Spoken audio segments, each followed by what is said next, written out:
whatever you wind up doing is exactly what you should be doing. And I have not behaved one single day of my life. Not one day of my life have I behaved, and I am fine. I need your help.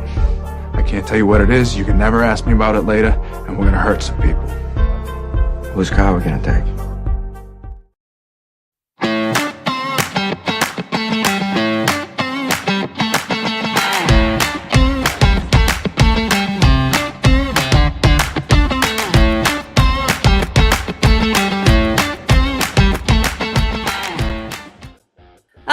Hello. Thank you all for joining us on the Nikki Medoro Show, live Monday through Friday, starting at noon Pacific time. And boy, do we have a show for you.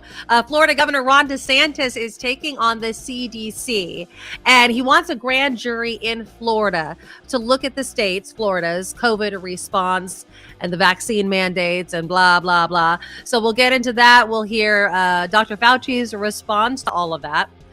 In another battle, a Hollywood actor by the name of Ben McKenzie. He is taking on crypto. He has a book out. I believe it's going to be made into a movie, but he testified before, I think it was a Senate hearing on crypto. While at the same time, Mr. Wonderful himself, Kevin O'Leary, you know him from the Shark Tank, he was paid a buttload of money to be a spokesperson for FTX. He got it in the shorts, but is still defending crypto. So we'll have sound from all of that. The VTA, the Santa Clara Valley Transportation Authority, is no longer going to let workers sleep at work. Now you'd be like, what company lets their workers sleep at work? But in this case, it could save lives. So you guys tell me whether or not you agree with them. In the 1 o'clock hour, in the next hour, we'll have Emily Hoeven with CalMatters, who has a new job in the new year with the Chronicle. So big congratulations to her. But she's still with CalMatters, and she is following COP15, the environmental conference before the United Nations, where California has become the first state to ever make an appearance there. The problems with Ticketmaster continue. This time, it's not just Taylor Swift. It's Bad Bunny. Now, I don't know how many of you know Bad Bunny. I'm aware of Bad Bunny. But Bad Bunny was performing in Mexico, and people who purchased tickets were not allowed into the concert. So I'll explain what happened there. And Ticketmaster, I mean, the problems are just continuing with them. We do have some sad Hollywood news. Twitch from Ellen DeGeneres' show. He was the DJ. He always played the music. 40 years old, and he died by suicide. And it's just really sad. And so we'll get into it a little bit about, being in Hollywood. You look at someone, he was on So You Think You Could Dance. He had an amazing talent. Yes, the Ellen show ended, but many thought that he could, parlay this into another gig. Sure. And who knows why he took his own life. And I'm not trying to say that I do, but just the weight of Hollywood and the pressure on people, I think can add to whatever sort of other crisis somebody's having. So we'll touch a little bit on that. Scarlett Johansson is also talking about the pressure on women. We have an update on that journalist's death at the World Cup. And then we'll end the show. Hopefully we'll have time to get to this story about a bar, Kim, that put out a sign that said domestic violence victims were not welcome. So what? I'll explain. Why? Yeah, that's the tease for you. How about domestic violence abusers are not welcome? Thank you. So yeah, it's I'll tell you the story, and then you tell me, because it's bigger than this. It's the story of when local incidents, right? Something you think no one's going to notice, spread like wildfire on social media. I'll share this other story. I was following this drama at this hair salon in South Carolina. Okay. Like nowhere near me. That's the genius of Facebook. And this hairstylist was called out. It went viral. I mean, it was, screenshots of conversations. I was obsessed with this story last night. I mean, I'm having my beverage. I'm popping the popcorn. Oh yeah. No. And then this morning, because I wanted to have more details to show you all of the screenshots, they took it down. But you're lucky that I followed the story very closely, but I'll get into that in the next hour. And of course, while we're thinking about it, please click that thumbs up button right now. It's a great way to start the show. You just click the thumbs up, just once. And YouTube loves it. We love it. It helps grow the show. Yeah. What? I have some breaking news. Oh no. And it's sad, obviously. Well, it's for people in Sonoma County, really. Okay. And it's good that sheriff's deputies found this little boy, a 3-year-old Hispanic boy, wearing a baby Yoda robe and gray sweatpants. You got me with the baby Yoda robe, you guys. You can see him. You can see him walking down the street, can't you? He's wandering along Highway 12 in Siesta Way. And oh my God. They found him. He's a little boy, 3 years old, in his Yoda robe. And so obviously he's loved and he's, whatever. But he makes it out of the house. This is like a panic of mine, right? They find him along Highway 12 in Siesta Way, and now they're looking for his family. So if you happen to be listening or have family, you recognize the little boy with a Yoda robe, the police have him, the Sonoma County sheriffs have him. They're looking for who he belongs to. So contact the sheriff's department. Goodness. Oh, geez. Well, yeah, at least they found him and he's safe. So hopefully his family is safe as well. I'm still dealing with my cold. Thank you to everybody that reached out yesterday. I will try. And I know, Kim, you're still dealing with your cold as well. We're going to get into COVID and Ron DeSantis after this, but it's just, I don't know. I've lost count of the number of people that are in the same boat that we are. You have a cold, you think you turn the corner with it, and then it comes roaring back. Like, how is that possible? It comes. I sound like the Kim Carnes. She sang, "We've got Betty Davis eyes." That's sexy, my friend. That is sexy. I have the Kim Carnes voice rolling on here. Well, I can't seem to shake it. Yeah, I'll be drinking tea throughout it just to keep everything moist. My daughter had a great day at the hospital yesterday. Thanks to everybody that reached out. It was pre-recorded, but I listened back. Great conversation. She seems to be doing really well with the infusions, but it's difficult, she has to have blood drawn every day and she doesn't like needles and all these sorts of things, but I'm optimistic. She's done for the year with the infusion. She has another one obviously next month, but it's really just, I'm optimistic and I'm just hoping for a Christmas miracle that her health continues in the upward trajectory, as they say. So, but thanks to everybody that reached out. Also, I would be remiss if I did not say that that everyone that donates to our Patreon got a sneak peek at the merchandise that I have for the show.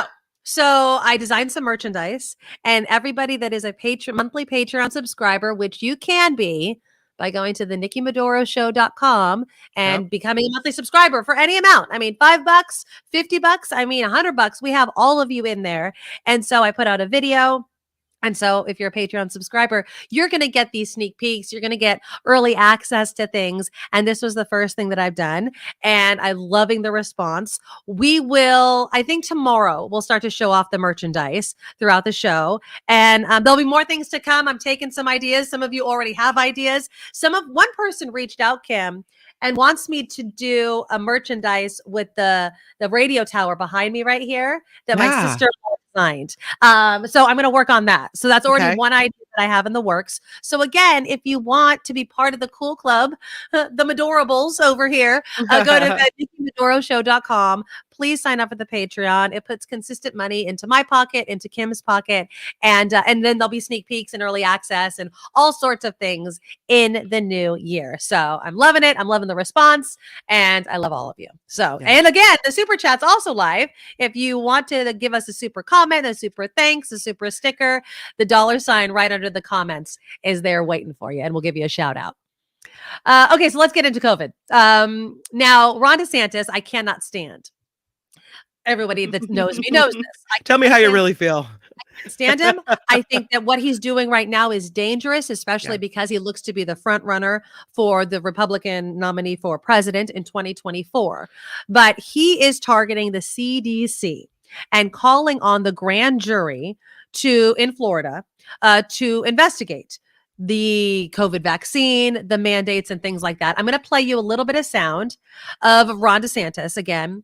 And I want you to tell me, I'll preface this by saying, I have no problem with investigations. I have no problem with grand juries. I don't think that you should abuse it, right? It's men and women, the time and effort into doing this. But here's my question as you listen to Ron DeSantis. Does he really want an independent investigation?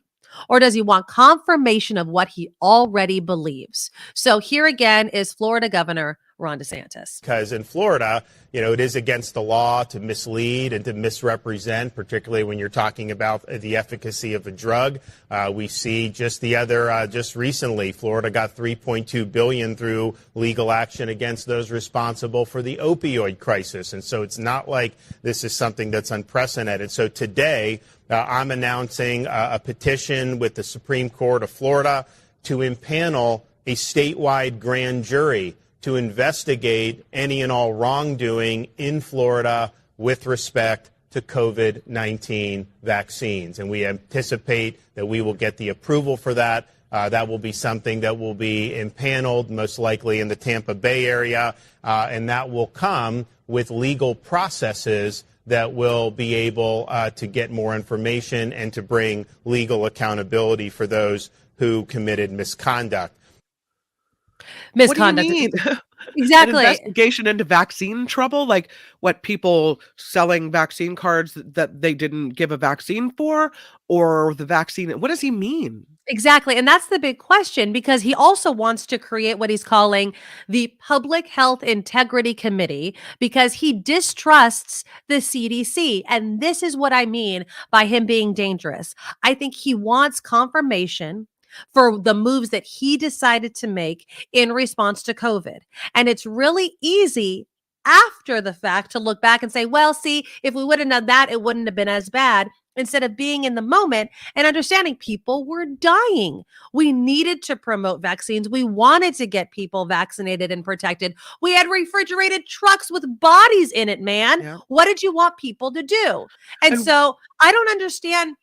If he wants confirmation bias, that's dangerous. If he wants a real investigation into something, it reminded me, Kim, of former President Trump. Remember, he wanted an investigation into election fraud, created this whole committee, and they're like, we can't find any. No fraud. They couldn't find any. So if it's like that's that, the thing. I'm okay. So if the investigation shows what we already know, what all the investigation, the science has shown already, that people who get the COVID vaccine have much less of a chance, if they get COVID, of getting really sick and dying, of getting hospitalized, and of dying, is he going to believe that? Right.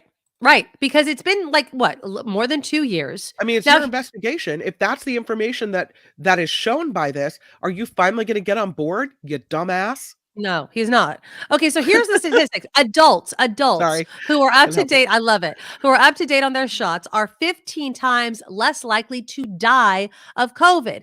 Now, I will also be fair. The U.S. is currently recording about 430 COVID deaths per day on average. Now, this is according to NBC News' tally. That includes many people who received at least 2 COVID shots. So people, even if they're vaccinated, can still die.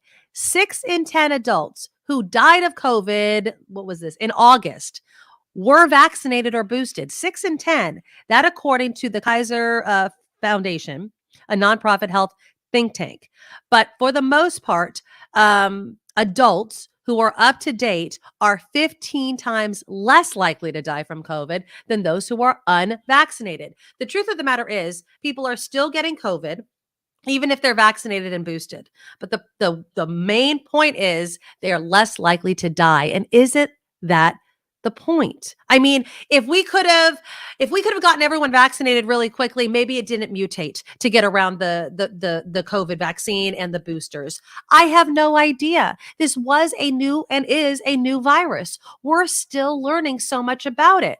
Now, Dr. Anthony Fauci, who of course is retiring, who has been the leader in fighting infectious diseases for many presidential administrations, was on with CNN's Kate Baldwin. Baldwin, I think you pronounce her name. I apologize if I'm pronouncing it wrong. And I want to play you a little bit of that interview, because he too is a little confused about what Governor Ron DeSantis really wants. And really no other virus in recent history has become so politicized as COVID-19. I mean, you've found yourself, we've talked about this many times, at the center of some of that angry debate. Elon Musk just came at you and attacked you. But the latest now, Dr. Fauci, is Florida Governor Ron DeSantis He's now asking the Florida Supreme Court to greenlight an investigation into, and the way he put it, is any and all wrongdoing in Florida with respect to COVID-19 vaccines. What's your reaction to that? I don't have a clue, Kate, what he's asking for. I mean, we have a vaccine that unequivocally is highly effective and safe and has saved literally millions of lives. The Commonwealth Fund has come out with a report just this past week that vaccinations that have been administered over this period of time, this last year and a half to 2 years, has saved 3.2 million lives, 18 million hospitalizations, and approximately $1 trillion in costs. So what's the problem with vaccines? I mean, vaccines are life-saving. So quite frankly, Kate, I'm not sure what they're trying to do down there. It kind of gets at a bigger issue I've been wanting to ask you as in one of our final interviews in your role in public health is just the one result of the pandemic has sadly been that science has become a divisive topic, politicized and weaponized by some people. Have you thought about how do you pull that back? How do you turn that around? You know, Kate, if I had an easy answer, I'd give it to you, but it's a very difficult situation. You're absolutely correct.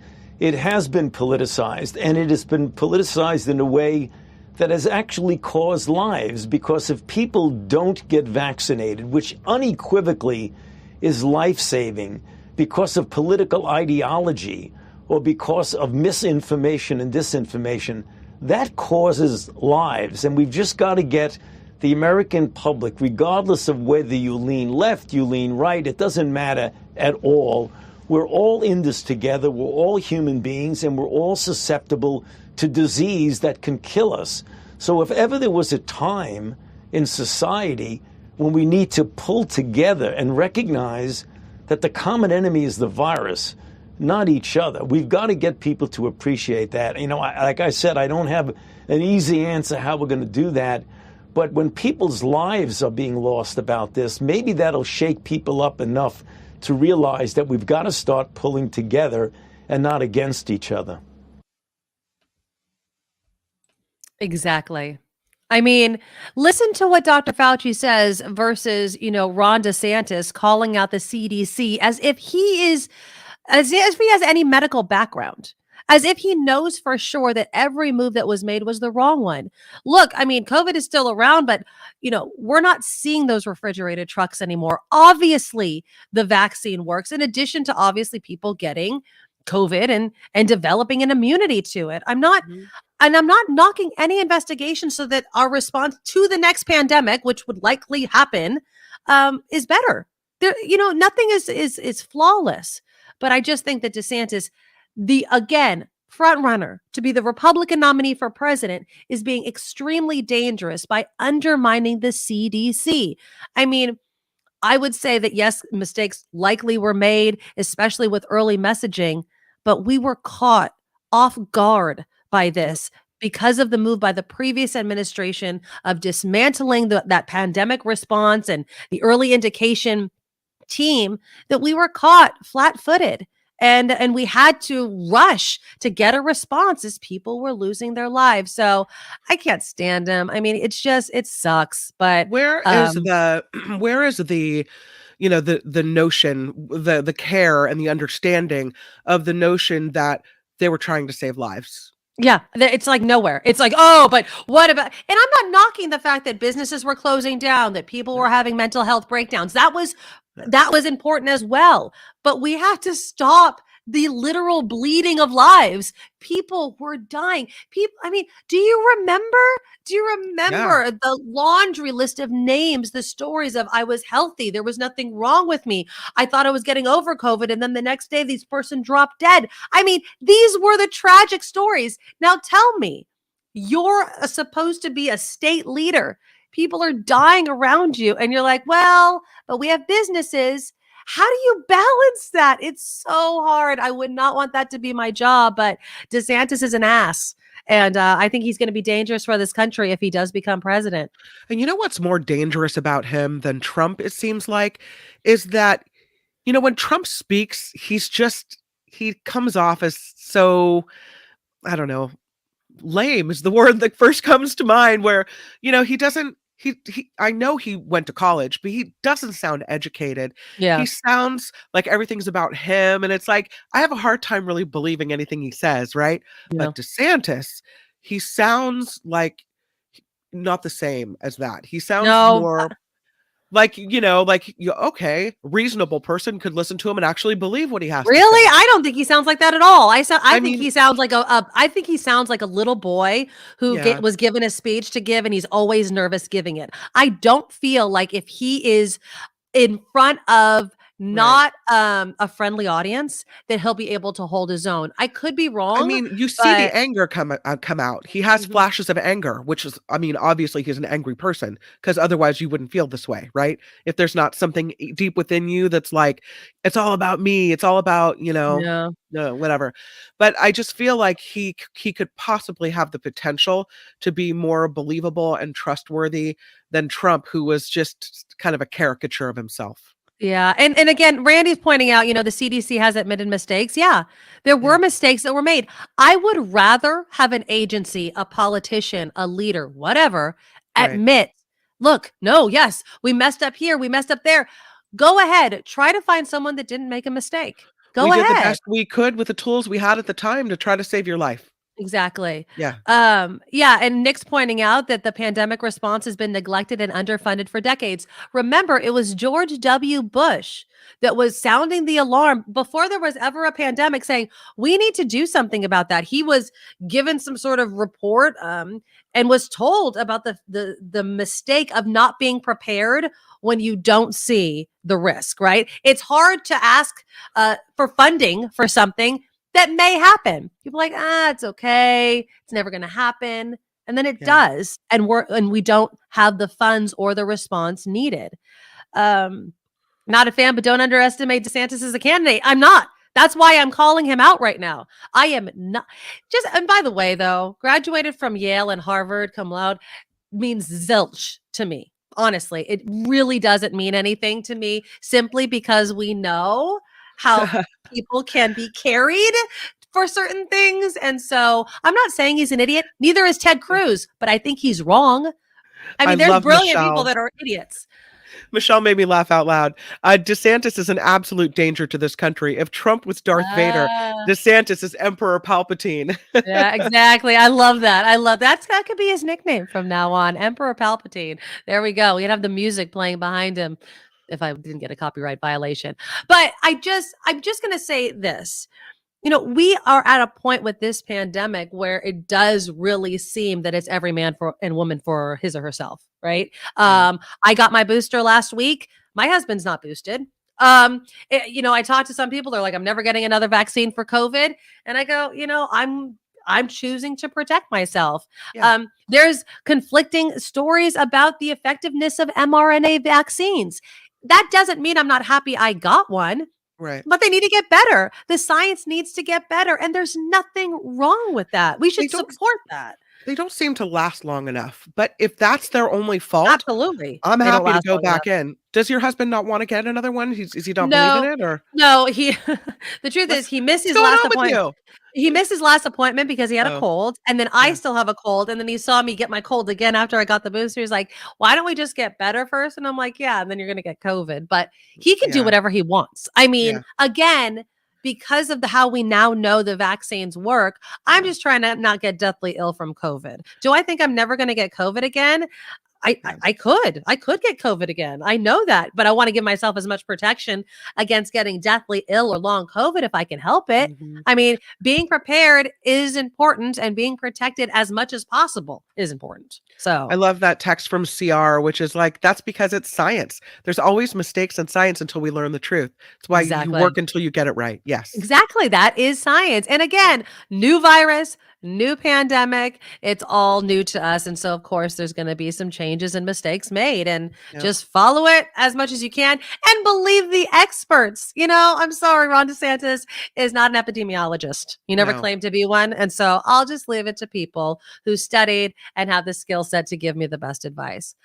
Speaking of people who are experts in their field and able to give you the best advice, let's welcome to the show our friend and exclusive founding sponsor, Steve Moskowitz. Because Steve, you are the man. You are the expert when it comes to tax problems, ERC, all sorts of things. Correct? Well, thank you, Nikki. And I want to tell you about a case I just took yesterday. Okay. Spoke to a very nice gentleman who went to somebody else for his ERC, and he's already received his check. Okay. But then he started talking to his buddies, and he got very curious as to why his buddies had companies so much smaller than his, but their checks were so much bigger than the gentleman I talked to last night. Oh. And I started talking with him. And what happened, remember, there's 4 different periods for ERC. 2020, which is from 3/13/20 till 12/31/20, and then quarters 1, 2, and 3 of 2021. And as you well know, you've heard me so many times, there's 2 different tests: the easy test with the drop in gross revenue and the more complex test. This other firm only did the easy test, and they got him about $100,000. But what they missed is they left $1 million on the table. Stop it. You could have gotten him $1 million if he came to you. No, I'm going to get him $1 million. Wow. That's insane. And when I was talking to him, and the wife always has it right. When I was talking with the husband last night, and the wife was saying, yes, that's exactly what I thought. That's exactly. And preaching to the right crowd, Steve Moskowitz. The wife had it. Yes, always listen to the wife, Steve. I mean, the wife probably knows that. That's insane. So, okay, so it's not too late, is what you're telling me. So, if there are people listening, late, but the reason this story is so important is here's a guy who, initially he was happy with his $100,000. He said, "Wow, somebody gives you $100,000." Wow. Most people say, "Oh, wow, this is terrific. This is wonderful." And it just so happened that he started talking to his buddies who had companies that were much smaller than his. And, somebody's getting $300,000. He said, well, wait a minute. How could you be getting so much more than me when your company's so much smaller? And then what I figured out last night was what his wife had figured out. The other company only did the easy test. They left the complex test on the table. And the guy didn't realize it because he did our ERC and he got a check for $100,000. And he was happy until he found out, wait a minute, something strange going on here. These other guys getting so much more than me with such smaller companies. They left $1 million on the table. That's why it's so vitally important to make sure you look at both tests. And so many firms, Nikki, are just doing the easy test because it's easy. That's where we start too. If we can do the easy test, of course we'll do the easy test. That's the first thing I start with, the easy test. But we're different than the other firms. If the person fails the easy test, and say, oh, that's it, goodbye, no ERC. If you say, well, wait a minute. And then we go into the more complex test. And I spoke with him for quite a while. But the wife had it down, boy. The wife had it down. And she had it down much better than the guy that did the ERC for him. There you go. I mean, giving you a call, Steve, is like hitting the lottery for so many people, especially that guy you just talked with. So hit the lottery yourself. Give Steve a call. He can help you out with any sort of tax situation, ERC, accounting, 888 tax deal. Find him online at moskowitzllp.com. That's moskowitzllp.com. Thank you, Steve. You are such a lifesaver for people. We love having you on the show. Thanks so much. I mean, can you imagine? Like, oh, I had $100,000. I'd be stoked. And then he's like, yeah, but you left $1 million on the table. My first question to him was it too late? Like, yeah, because what if it was too late? What if you already filed and that was that? He's like, no, I got it for, we're refiling, we're doing it. But I mean, I can't even imagine like that sinking feeling in your stomach, like, God, I screwed up. Can you imagine that conversation with the wife when he hung up with Steve and the wife was like, I told you. I told you, 888 tax deal. Next time you better call it. Oh, wives always know. They have that same voice. Why is that the wife? Because we're always right, Kim. Because we're right. To listen to us in the first place. I'm just kidding. I know I'm wrong sometimes. Sometimes, but yeah, It's I'm rare. stoked. It's a Yeah, rare exactly, occurrence. exactly. But that is so funny. Yeah. So again, give Steve a call, 888 tax deal, MoskowitzLLP.com. That story, if that didn't sell you, I mean, nothing will on what he can do for I'm you. telling you. I mean, it's crazy. I want to add one more story before we switch gears after Kim's news because of this whole COVID thing. And this just puts a fine point on the hypocrisy that some people have. So a Florida pastor, speaking of Ron DeSantis' state, a Florida pastor and his son were arrested today, and they were charged with fraudulently obtaining more than $8 million in federal COVID relief funds and attempting to use some of the money to buy a luxury home near Walt Disney World. People are going to get caught. Why do they not understand this? But do you want to know what's interesting is as Governor DeSantis is going after the CDC, do you think that he's going after this guy with gun blazings? It took quite a while. Evan Edwards and his son Josh, who's 30 years old, were taken into custody after an NBC News report raised questions over why they had not been charged in the alleged scam, which federal prosecutors first identified back in December of 2020. Apparently, it was not prioritized.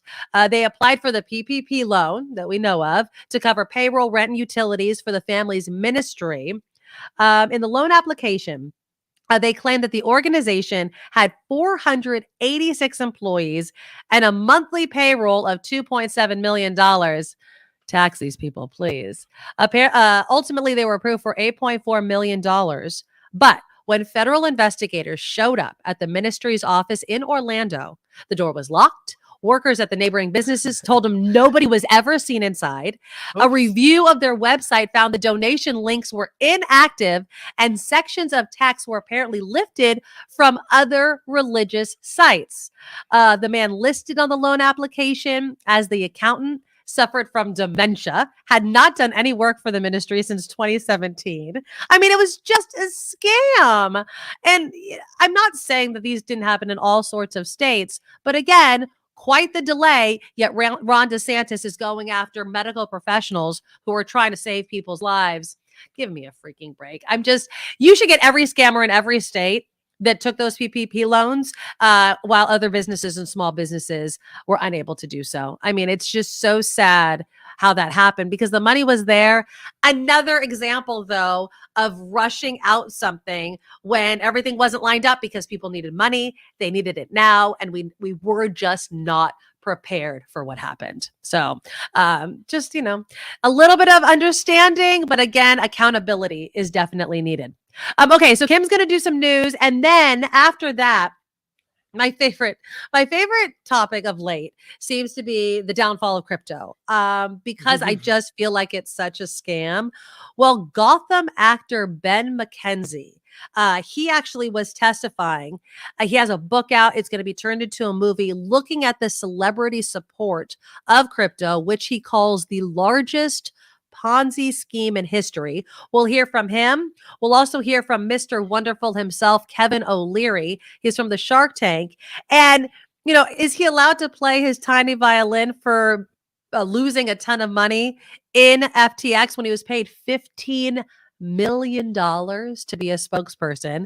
Also coming up, we'll talk about the VTA telling its workers, sorry, we know we told you that you could sleep at work, but now we're saying you can't sleep at work. Seems like a good perk, but sometimes it's really needed. So we'll talk all about that coming up right after news. Now, from around the world to up your street, the Nikki Medoro Show presents News Czar Kim McAllister. That will never get old in a million years. This report sponsored by tax attorney Steve Moskowitz at 888 Tax Deal. The Federal Reserve once again raising interest rates to fight inflation. The central bank's latest hike, 0.5 percentage point, and that is less than the recent 0.75 point increases, but still, it's going up. A hearing on LGBTQ violence has descended into a partisan blame game. Who could have seen that coming? That, according to Kentucky Republican Congressman James Comer, who insisted Democrats continue to go after the GOP to deflect blame from the defund the police movement. Comer says the oversight panel should be focused on using its powers to look into and address the rise of violent crime against people of all races, genders, and religions. More than 3,500 deaths in the United States have been caused by long COVID. That, according to a new research study being put out by the CDC. Overall, long COVID deaths represent under 0.5% of more than 1 million people who have died from COVID so far across America. The man accused of attacking House Speaker Nancy Pelosi's husband with a hammer was in court today, David DePape, facing numerous charges, including attempted murder, after he allegedly broke into the couple's San Francisco home in October, wanting to kidnap Speaker Pelosi. Instead, police say he found 82-year-old Paul Pelosi and eventually struck him in the head with a hammer after officers arrived on the scene. During the preliminary hearing, police presented body cam footage of the attack and they some other evidence as well. So now a judge will decide if the case against DePape, who pleaded not guilty, will be going forward. Scott Peterson, remember this winner? He will be granted, may be granted a new trial right around the 20th anniversary of his pregnant wife's death.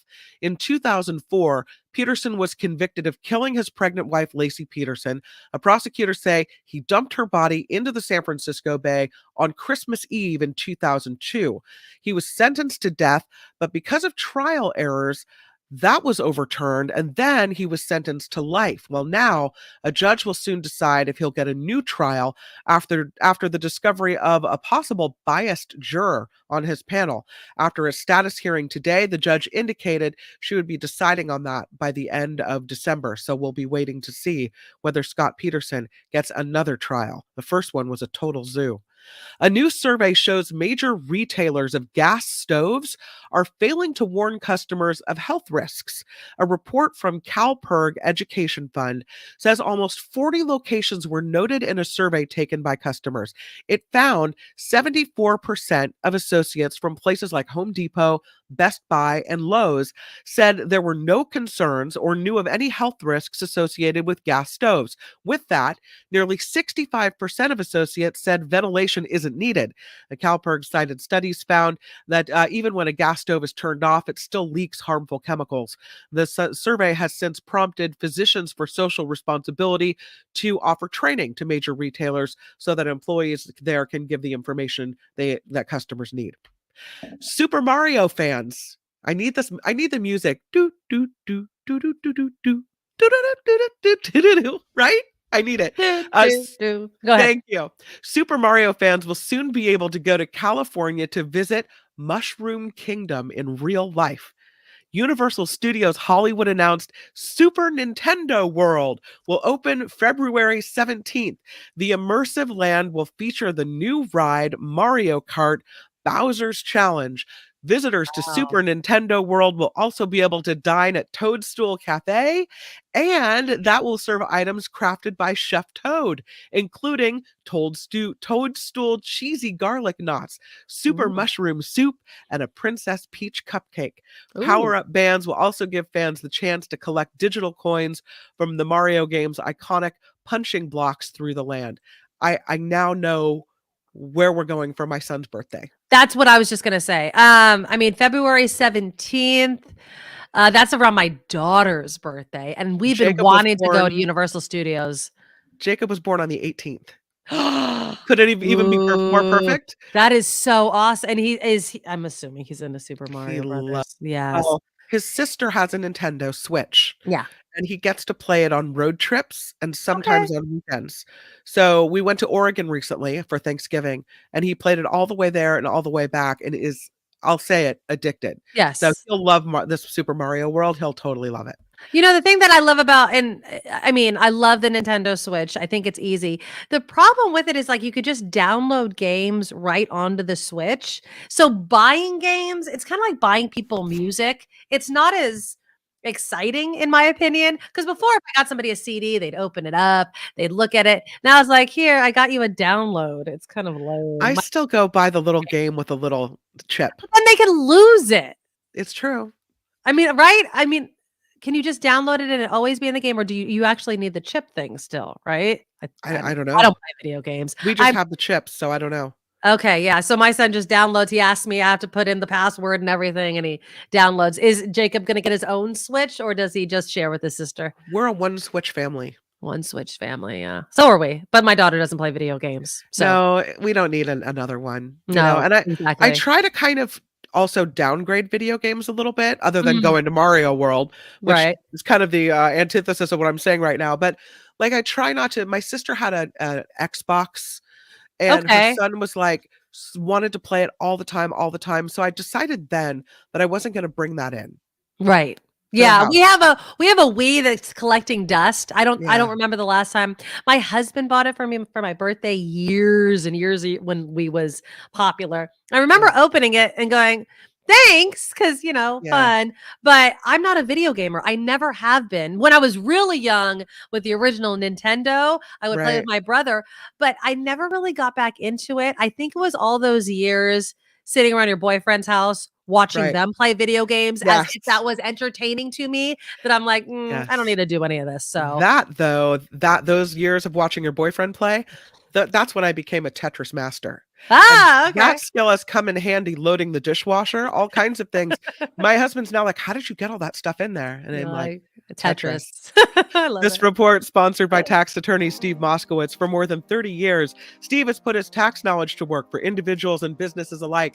If you need help with your taxes, as we saw from someone who made $1 million today, you got to call Steve. It's 888-TAX-DEAL. He's online at moskowitzllp.com. He's a founding sponsor of the Nikki Medoro Show, and we love him. So if you need help, he's your guy.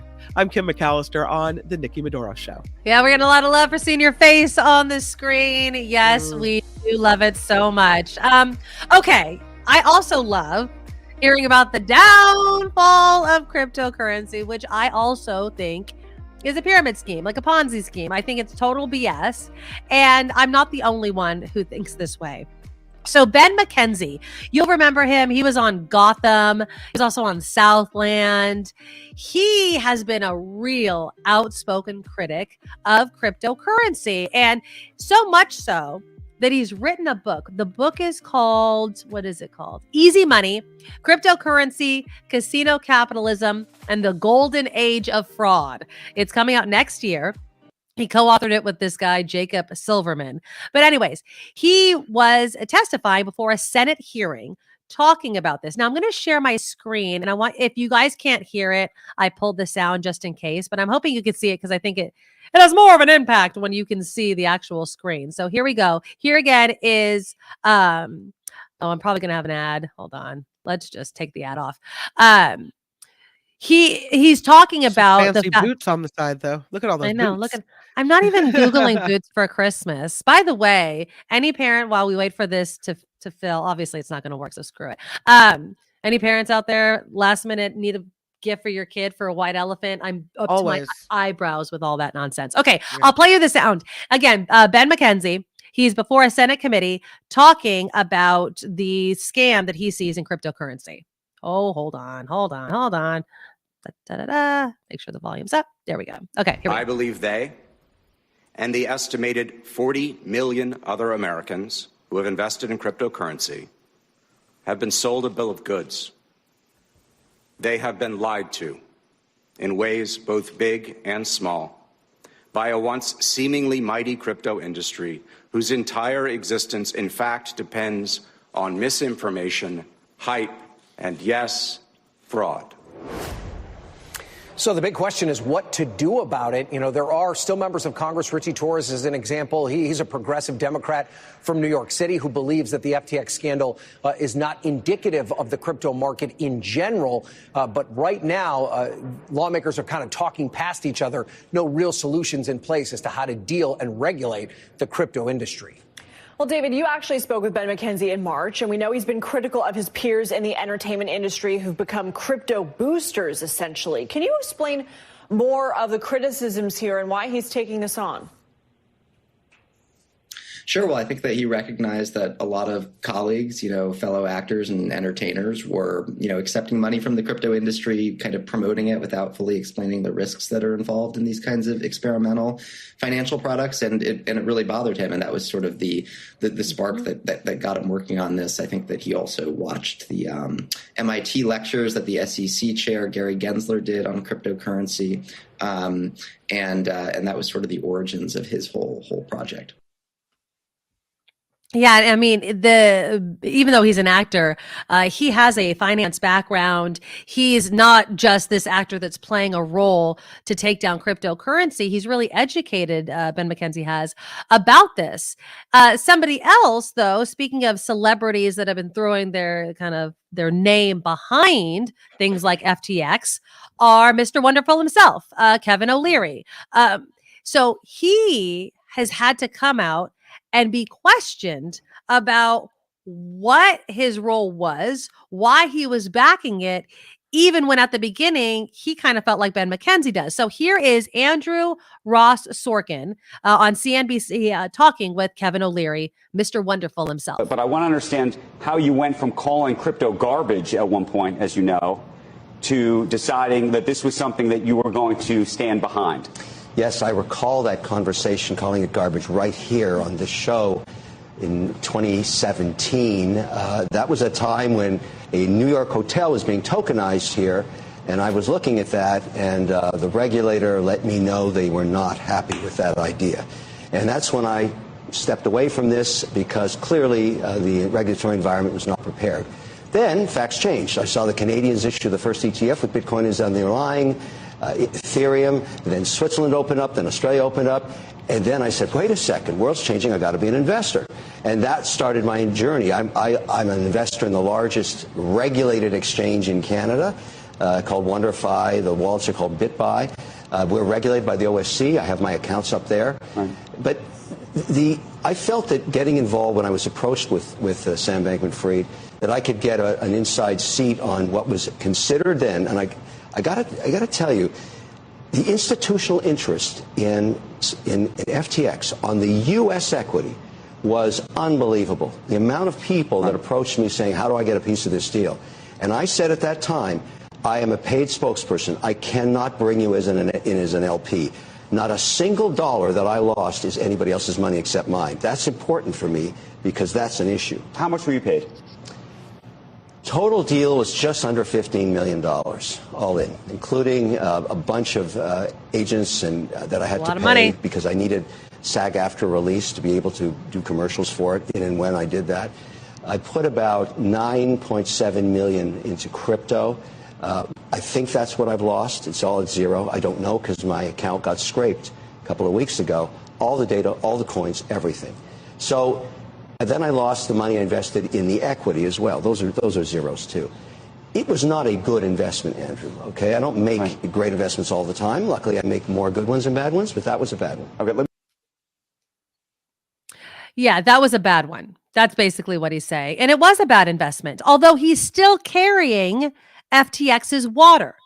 I'm going to share this. So he also, Kevin O'Leary, Mr. Wonderful from the Shark Tank, also had to testify before the Senate committee that you heard Ben McKenzie testifying before. And here again, if you're going to call something a bad investment, then just go full in, because people are listening to you. So here again is his testimony. Why do you believe FTX failed? I have an opinion. I don't have the records. Here it is. These two behemoths that own the unregulated market together and grew these incredible businesses in terms of growth were at war with each other. And one put the other out of business intentionally. Now, maybe there's nothing wrong with that. Maybe there's nothing wrong with love and war. But Binance is a massive, unregulated global monopoly now. They put FTX out of business. Why? I mean, that's kind of crying over milk that was made by both of them. I mean, for him to say now Binance is unregulated, they were both unregulated. That was the whole point.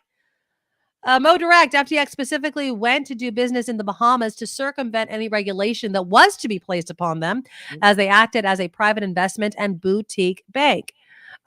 Look, somebody else said, Randy was also saying, yeah, $15 million to do with his money as he wants to. Of course, that's what Mr. Wonderful, Kevin O'Leary is saying.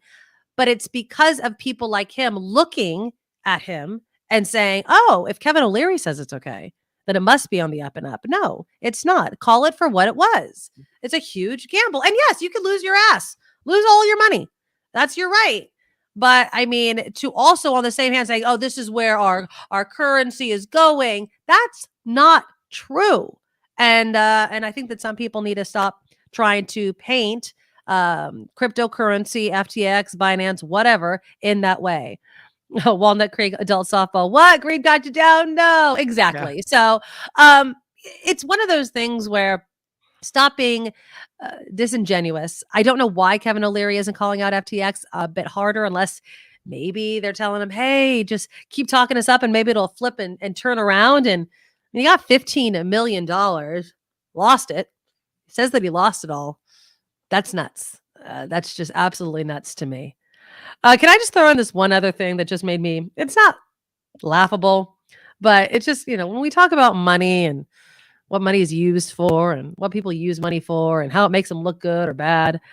There was a joke that Chris Rock did during his stand-up that I saw over the weekend. He was calling out businesses that always, he was first calling out like Lululemon. He was making the joke that Lululemon has signs in front of their store that says, we reject racism and hate and blah, blah, blah. And then he was calling out other companies that, for every X that you buy, we donate like cars, right? For every car you buy, we donate $250 to whatever charity of your choice. And he's like, just give me the car for $250 less and I'll decide where to spend my money. Right. Did you see this Kia commercial?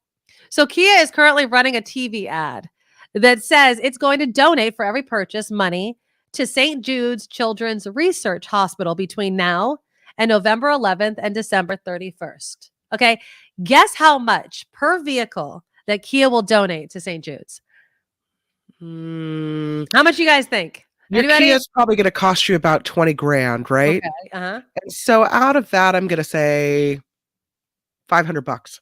Okay, Kim says $500. Everybody in the live chat, you give me a dollar amount of how much do you think Kia, for every car, I mean, a car is a huge purchase. Every car that is purchased, how much do you think Kia is going to donate to St. Jude's, which, I mean, kids with cancer, can you get to any charity that's, more important than that? $3.50, Eric. Ricky says $100. Kim Schaefer says $5. We got $100 from Russ, $200 from Cisco, $1 from Conehead, Tree Fitty from Russ H, $1, no, $200, no.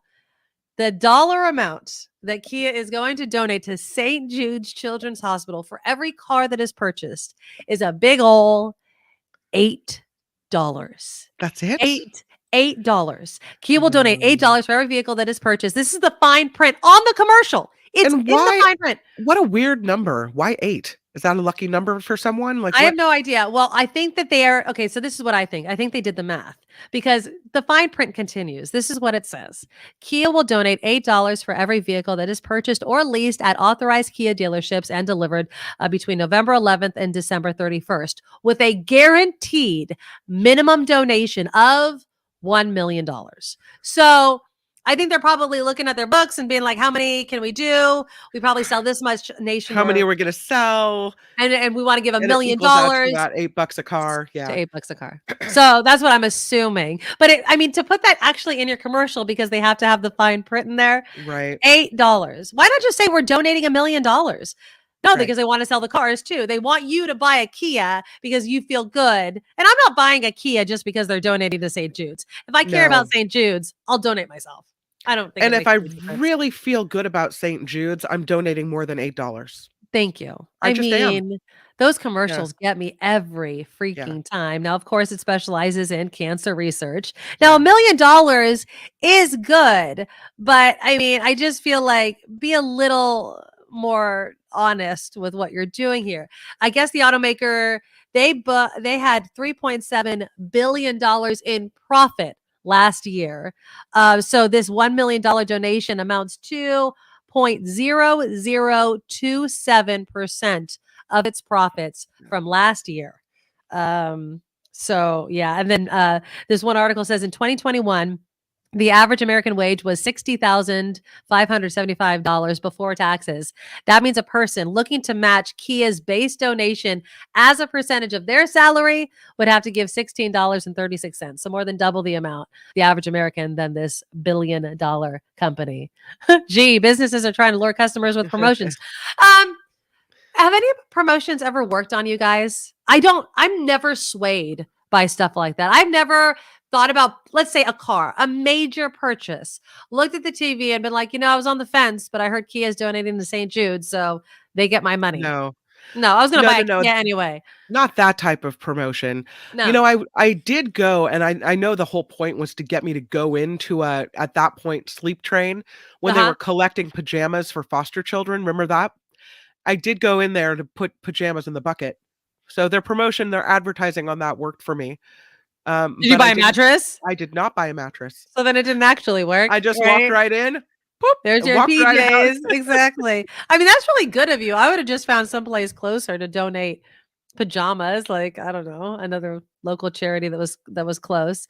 Look at Anonymous speaking to me. Taco Bell promotions get me. That is true, my friend. That is very, very true. But not cars, not a major purchase like that. Sleep Train, a mattress. You guys know that we're mattress hunting.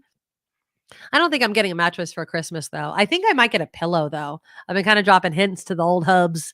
I need a new pillow, and I want to try out that. And I'll let you guys know, and I'll return the damn thing if it doesn't work. I'm going to try that pillow cube. And one of our Station X listeners was a huge proponent of it, and I never bought it. So, and I just decided to complain for months on end about it. But I think I'm going to try the pillow cube. At least I told the husband that I wanted to give it a shot. So we'll see if that works, because is it soft like your whole bed? I have no idea.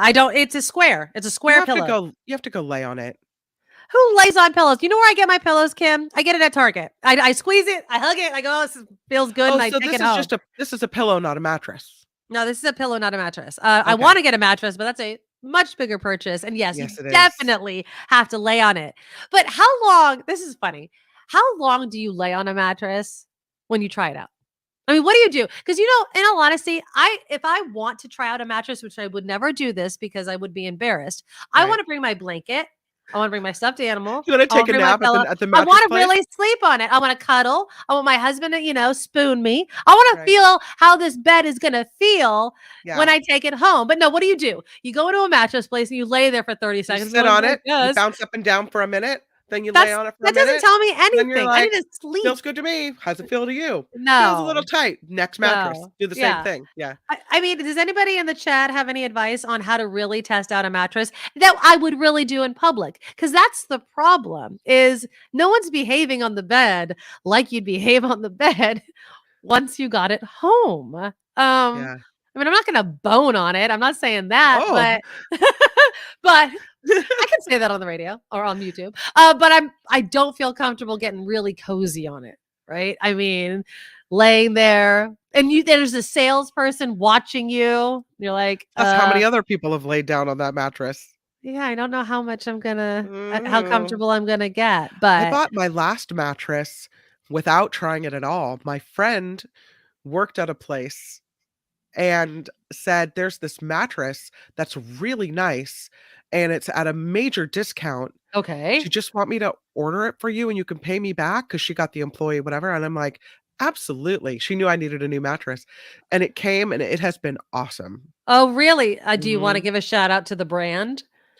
I don't even know what brand it is. It's not like a Sealy or a Sleep Number or whatever the old ones they always mention. It's one of those, but it has like the pillow top. Yeah. It lets you sink in a little bit. It's nice.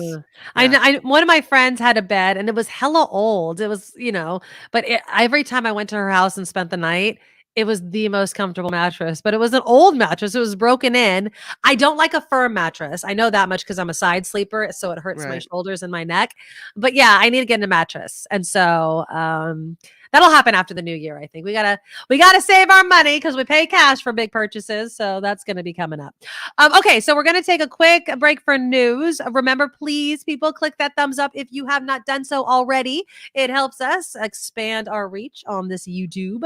Also, we'll be talking with CalMatters Emily Hoeven after the news, and we'll see what's been happening at COP15. which is the climate change environmental conference happening before the United Nations, because for the first time, California is going to be there. It's the first and only U.S. state to be an official observer at the convention. So we'll check in with Emily. She'll give us the details on what's being said there.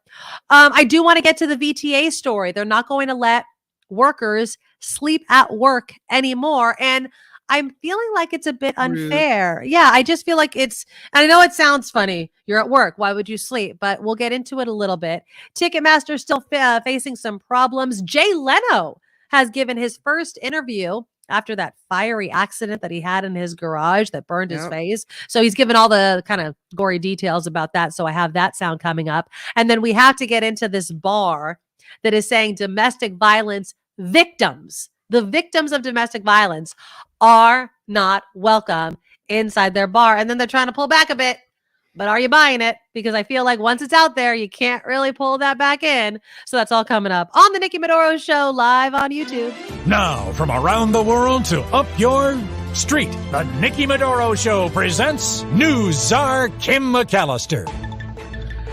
And this report is sponsored by Steve Moskowitz at 888 Tax Deal. The Federal Reserve increasing interest rates, again, trying to bring down inflation. The central bank hiking rates by a 0.5 percentage point.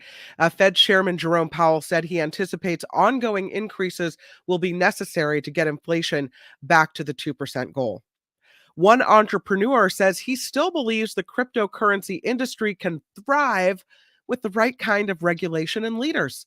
Kevin O'Leary of Shark Tank, as Nikki mentioned, testified before Congress saying new blockchain technology will disrupt the existing financial services sector, which is the third largest among the current 11 sectors. O'Leary entered into an agreement with now bankrupt FTX in 2021 to be a paid spokesperson and ended up losing $15 million. The southern border bracing for a surge of immigrants when the policy known as Title 42 ends next week. The restriction gives the government authority to turn away all immigrants, citing the need to prevent the spread of COVID, while officials in El Paso, Texas say they are already being overwhelmed after at least 5,000 immigrants arrived Monday and thousands more since then. Newly revealed texts, T-E-X-T-S, texts, sounded like I said texts, show one GOP congressman suggested former President Trump invoke martial law. Among the texts reviewed by the website Talking Points Memo were messages from South Carolina's Ralph Norman, who encouraged former Trump Chief of Staff Mark Meadows to speak with Trump about invoking martial law after the 2020 election. Norman responded to the report yesterday saying the text came from a source of frustration. Georgia's Secretary of State calling for the end of runoff elections. Republican Brad Raffensperger released a statement on the topic a week after Democratic Senator Raphael Warnock prevailed in a runoff over Republican challenger Herschel Walker. Voters had to go to the polls one more time after November's general election because neither candidate got more than 50% of the vote last month. Everything, Everywhere, All at Once. Not sure if you've heard of that, but it is the leading contender at next year's Critics' Choice Awards. It leads the field with 14 nominations, including Best Picture. The film was followed by Steven Spielberg's The Fabelmans, which brought home 11 nominations. And officials are sharing an unusual discovery at Dulles Airport. Bones from a zebra and a giraffe were seized from a passenger's carry-on. People. U.S. Customs and Border Protection tweeted a photo of them with the caption, "Make no bones about it. Haha. These bones are prohibited." The agriculture specialist found the bones while inspecting the bag yesterday. No word on where they're from or why the person had them. Can you imagine putting all those bones in your suitcase and not thinking that they're going through an x-ray machine and no one's going to go, bones? I don't know. This report sponsored by tax attorney Steve Moskowitz. For more than 30 years, Steve has put his tax knowledge to work for individuals and for businesses. If you need help with your taxes, call Steve. He's already saved one guy $1 million today. He can save you some too, very likely. 888 Tax Deal is his phone number. He's also online at moskowitzllp.com. I'm Kim McAllister on the Nikki Medoro Show.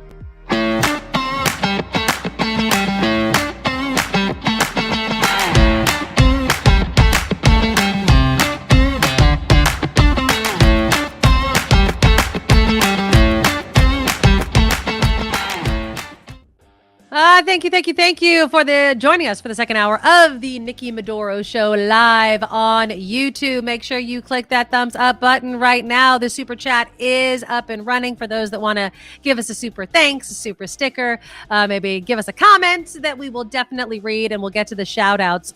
Also, the merchandise. If you're a Patreon subscriber, you already know what it looks like. Tomorrow, I will be unveiling Nikki Medoro Show merchandise. So I don't even know what it looks like yet. You don't even know what it looks like yet. So if you are a Patreon subscriber, and you can become a Patreon subscriber by going to the NikkiMedoroShow.com and signing up on the Patreon link that is right there, you already know what it looks like. I did a video. I showed off the stuff. I have that one item that I was waiting for. So I have all of the items that I have so far. And I have already received not only orders, but demands basically for other type of items that have the logo on it. And then again, like I mentioned before, let me move my microphone a little bit. This radio tower was a gift, and I know I still need to get it hung up. Sorry, Jessica. That's my sister-in-law who designed that and made it for me when I announced and started this show. She's behind it. I love it too. And so they want that on merchandise. So I got to reach out to my sister-in-law and see if she can do that for me. But that's all. One of the benefits of becoming a monthly Patreon subscriber, in addition to having my utmost love and thanks, because it keeps this show up and running. So again, I have other sneak peeks and early access things planned for Patreon subscribers, because we want to treat you guys special because you support the show. So thank you. Think forward. $20 in the super chat. And this is go ladies. Exactly. I mean, how many shows do you see that have two fabulous women at the helm right now? That's right. So thank you to everybody that's able to help financially support the show.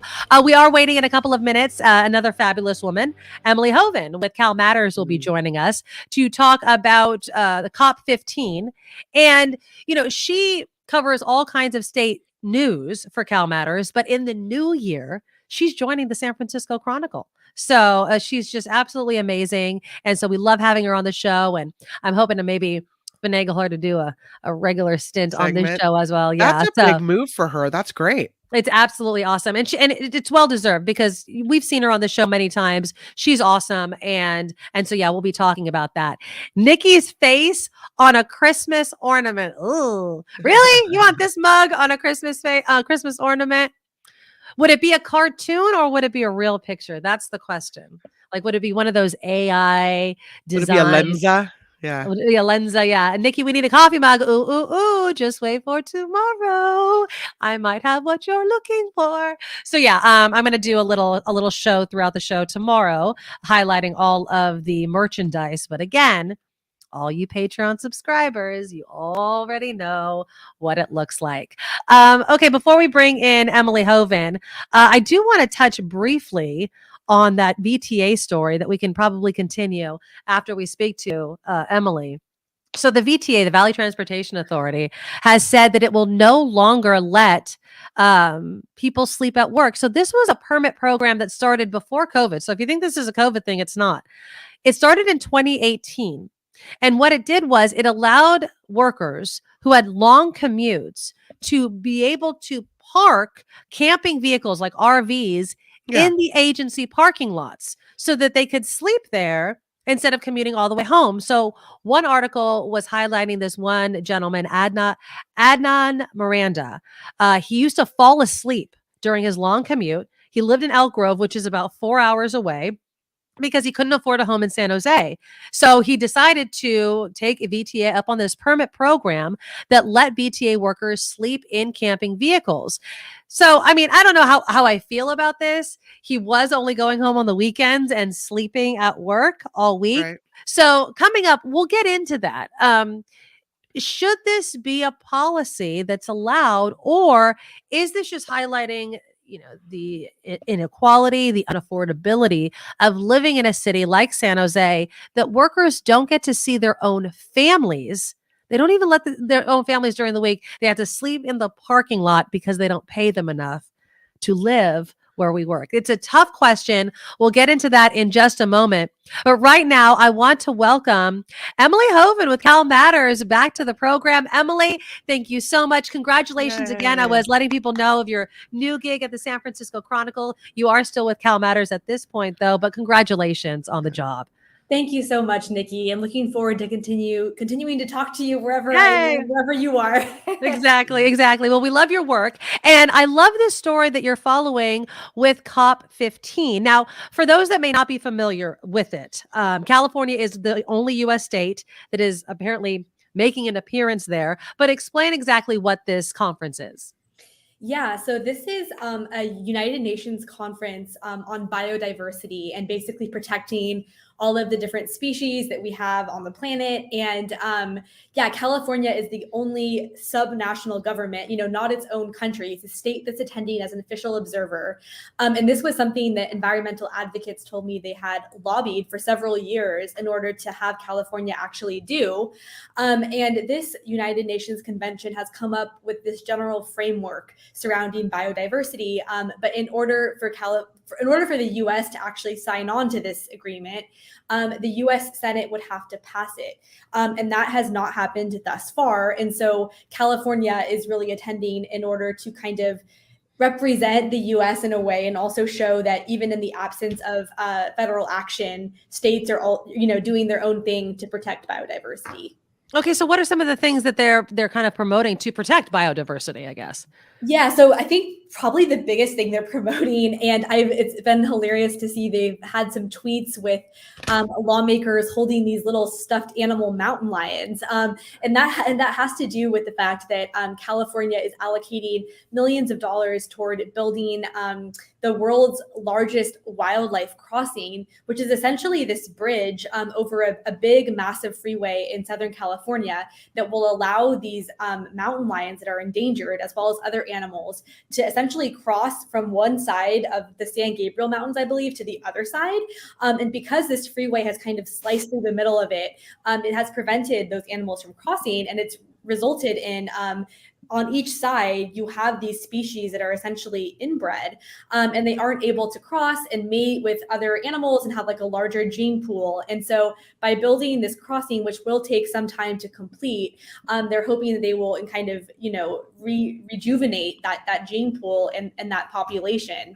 And a couple of other things they're promoting is California has, sort of this existing agreement with Quebec around biodiversity, and the state also signed on to this national blueprint to basically conserve 30% of the country's waters and natural spaces by 2030. They call it a 30 times 30 agreement, and the state has its own state level blueprint for that. And just in April, they unveiled their own sort of roadmap for achieving this. And so they're going to be basically talking up that at the conference and kind of showing other states and other countries how they can develop a similar plan.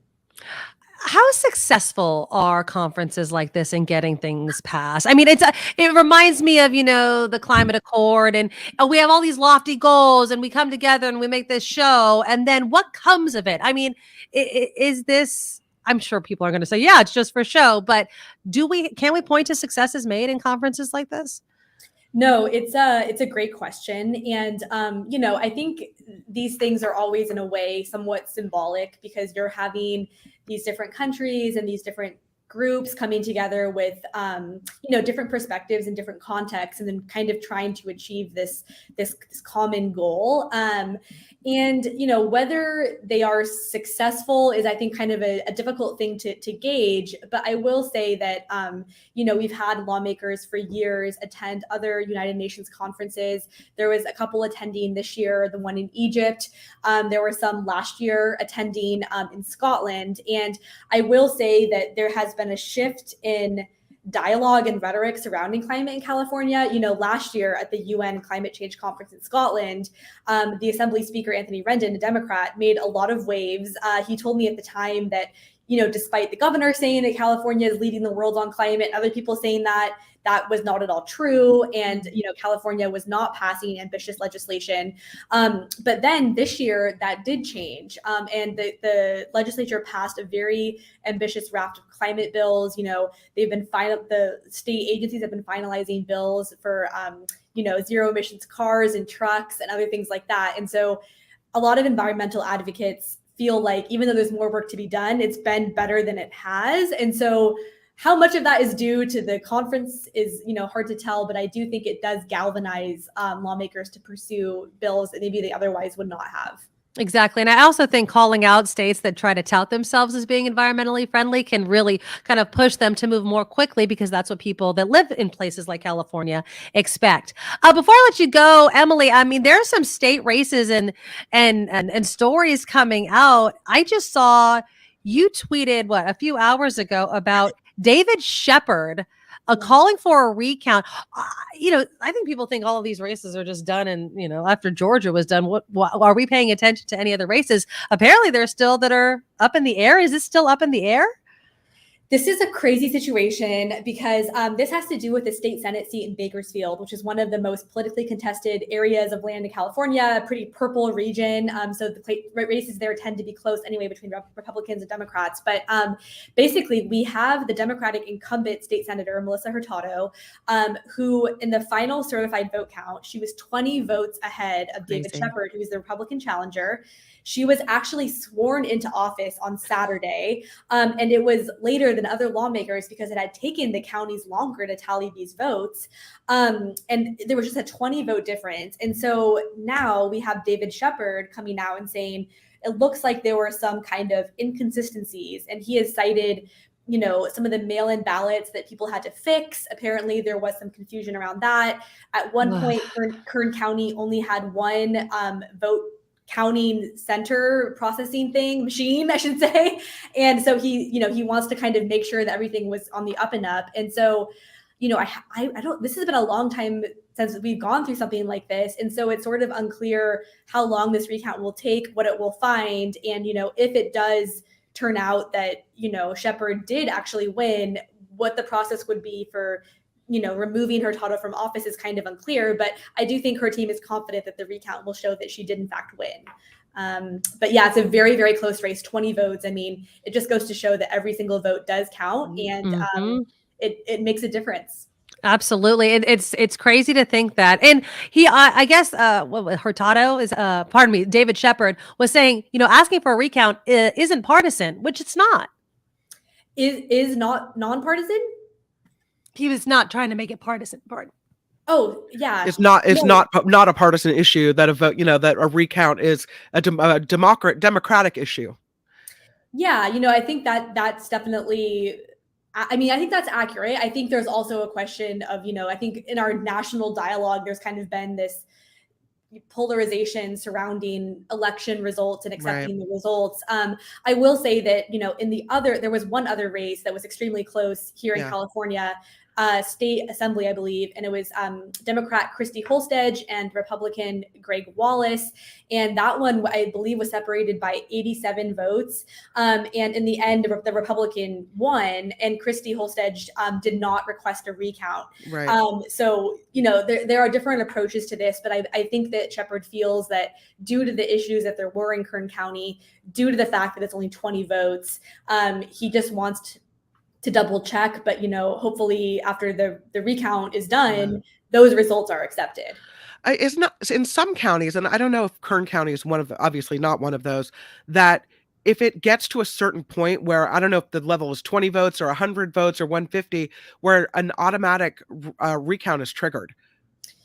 Yeah, that's interesting. We actually were talking about this in the office the other day because I would need to double check this, but I believe there was legislation that basically blocked the automatic recount. And so now candidates actually have to physically, or voters have to go physically request it. And there's actually a timeline for doing that. And so David Shepard was running up against his deadline to request a recount. I believe it was today. And so obviously he wanted to make that deadline. And so he requested the recount. But I do believe that there are no more automatic recounts in California, but don't take my word for it. I think no, that's good information. I think it was a recent change, but Yeah. again, I'm not 100% sure on that. Right. Well, Emily, thank you. I'm sorry. I apologize. I just getting over a cold that won't seem to let go of me. Thank you so much. But we will hopefully get you back on soon. Again, congratulations. Emily Hoeven, CalMatters, talking about all things state and environmental. Pardon me. And hopefully we'll get you on soon. Emily, thank you so much. I appreciate it. When you come to the Chronicle, are you covering the same beat? Are you doing something different? Yeah, thank you for asking and thank you for the congratulations. So I will be covering the state capitol, state politics. I will just be doing it from a little bit of a different perspective because I will now be an opinion columnist and also part of their editorial board. So I will probably be a little more spicy, but yes, that's exactly what we want. But obviously keeping it fair and fair as always. And so thank you both so much for having me on and feel better, Nikki. And I look forward to seeing all of you again soon. Thank you so much, Emily. Again, good job.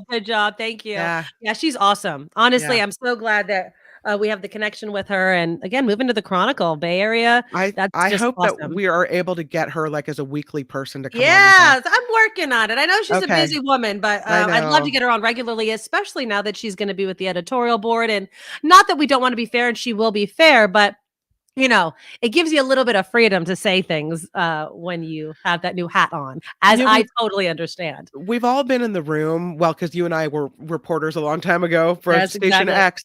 We've all been in the room where this person stands up and they're cute, they look, kind of innocent looking, and then they start asking those hard-hitting questions. You just know she's that person where she stands up and the politician doesn't really think much of it, and then she starts and they're like, oh. Exactly. Don't underestimate us. Right. Don't underestimate us at all. All right, let's welcome to the show our exclusive founding sponsor, Steve Moskowitz. And Steve, the last time we spoke, and I'm not overstating this, a man hit the lottery by listening to his wife, which was the one good thing he did. And then the second great thing he did, listening and giving you a call because you educated him about how much money he had left on the table with ERC. And that's just one of the things you do for people when they give you a call. That's right, Nikki. What happened with the gentleman yesterday is he went to somebody else and they did his ERC. And he was very happy. He got $100,000. And somebody hands you $100,000. Most people are happy. Until he started talking to his buddies who had much smaller companies and were getting way more than him. Like one of his buddies got $300,000 and so on. And he talked with his wife and his wife said, look, here, you're missing something. And I talked with him yesterday. And what the other company did was what a lot of companies are doing. Remember, there's two ways to get ERC and you know them real well by now. And one of them is by a drop in gross revenue. That's an easy test. But a lot of companies are stopping there. And we know there's 4 different periods for ERC. 2020 from March 13th, 2020 till December 31st, 20, and then quarters 1, 2, and 3 of 2021. What the other company did was they only gave him the ERC for the period where he had the gross revenue drop. They ignored the facts and circumstances test. And that's why when I was talking with the wife last night, she was saying, yes, that's exactly what I thought. Yes, this. And the difference was he left $1 million on the table. And again, $100,000 looks real good when somebody just hands it to you out of context. But when you find out you left $1 million on the table, that in fact you're entitled to $1.1 million, that just changes everything. It's like when you're on that game show and they're like, choose the door, and then you choose one and it's like a car, and then you choose the other one and it could have been $1 million. You were happy before they opened the other door. So you open all the doors and check behind every door to make sure people are getting the money they can get. That's so true. Imagine those contests. Before you chose the door, you can open all the doors and then choose. I'll take the mill over the car. Thank you very much. Exactly. All right. So give Steve a call. 888 tax deal. MoskowitzLLP.com. That's MoskowitzzLLP.com. Thanks, Steve, guys. so much. Bye. Yeah, he's awesome. Okay. I just got a cough real.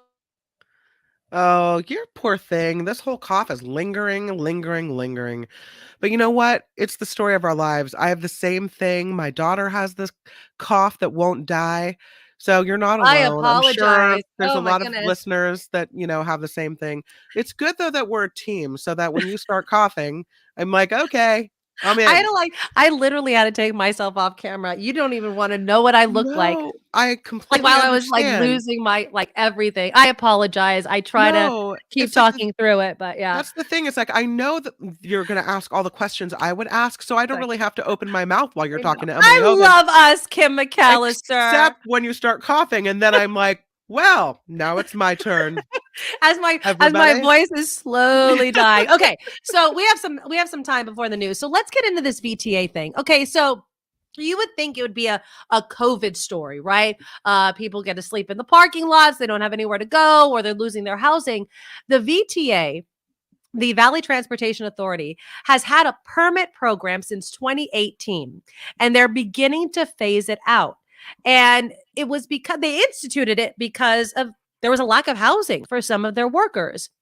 The workers there are saying, though, that VTA needs what they're calling a priority check, especially because there's just still not enough housing for people to live. So here's my question to you guys in the live chat. Do you think any company, whether it's the VTA or anybody, if they know that there is this problem, you want workers, you need workers, you want them to stay there, do you think that they should be urged or compelled, or whatever word you want to use, to allow them to sleep on their property? Or should it be like, you know what? We did it for a while. We allowed you to do it. Sorry, but we can't let this happen anymore. We're not going to let you sleep there. What's the problem with it? Has it shown to be is there an issue? Like, does it look like a homeless encampment with trash piling up? Are there not facilities for people? Is that like, what's gone wrong?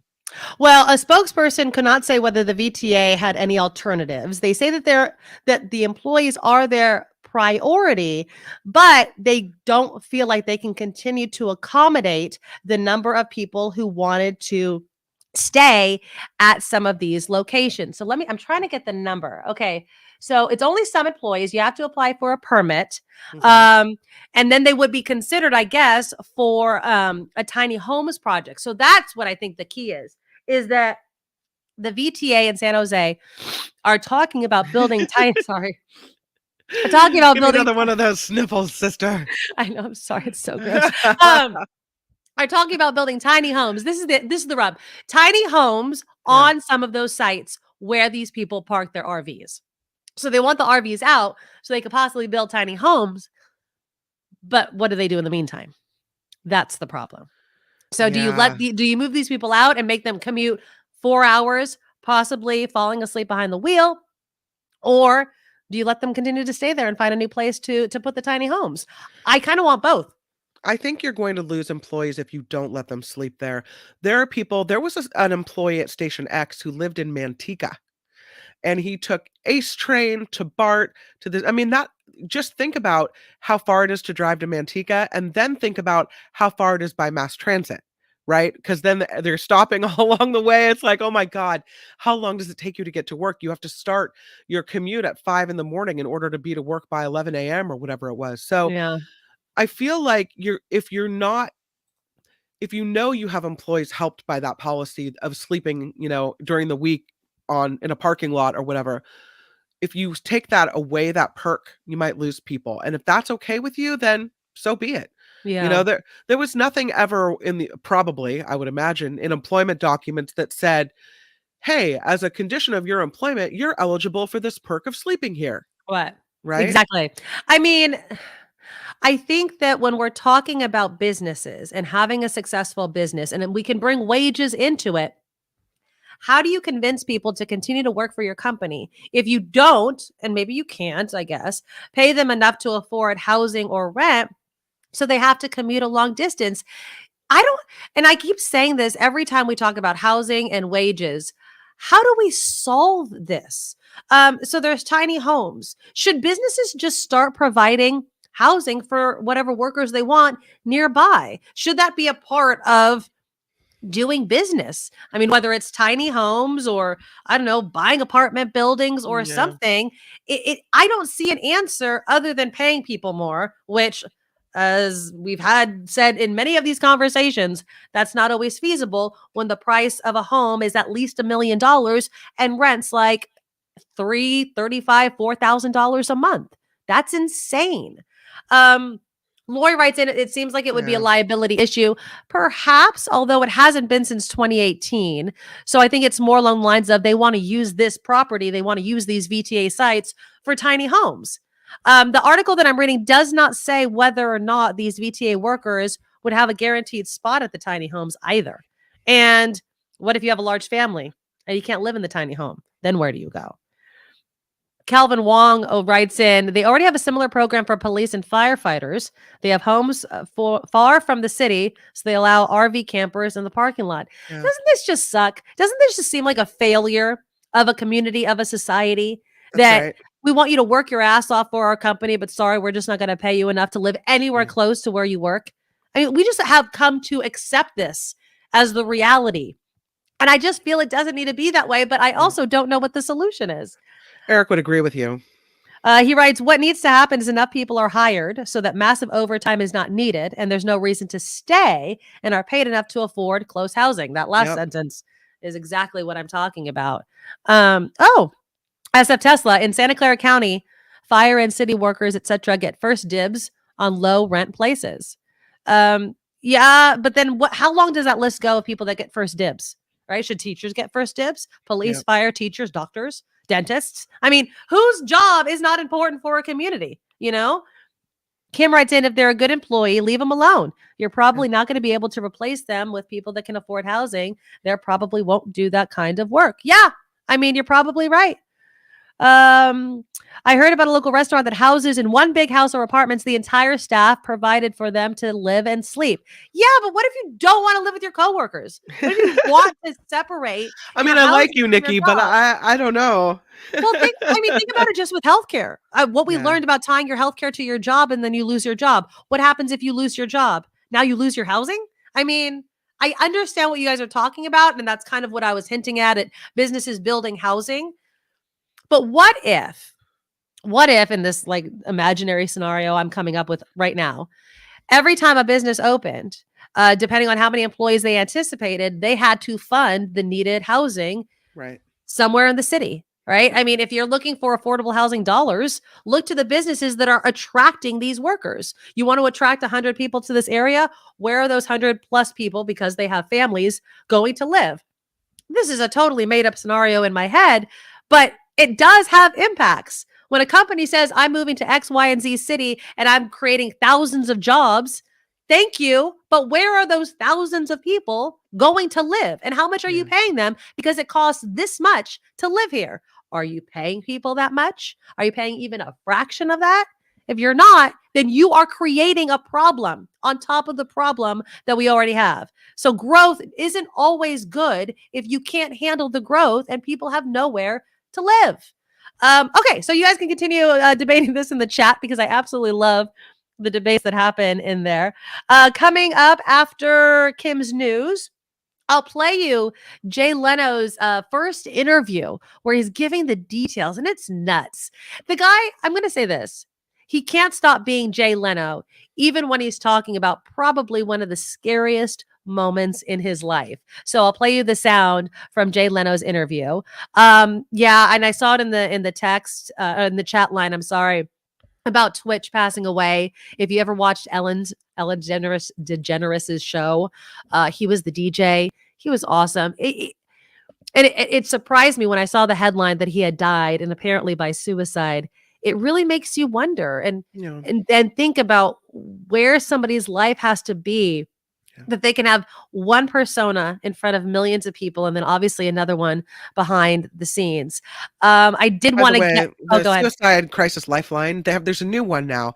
It's 988. Yeah, 988. That's all you have to remember. 988 if you're ever in crisis. It's so important, especially during this time of year. Exactly. People get really depressed. You know, they're fighting with family. They don't have family. They're remembering people they've lost. They're stressed. Whatever it is. Yeah.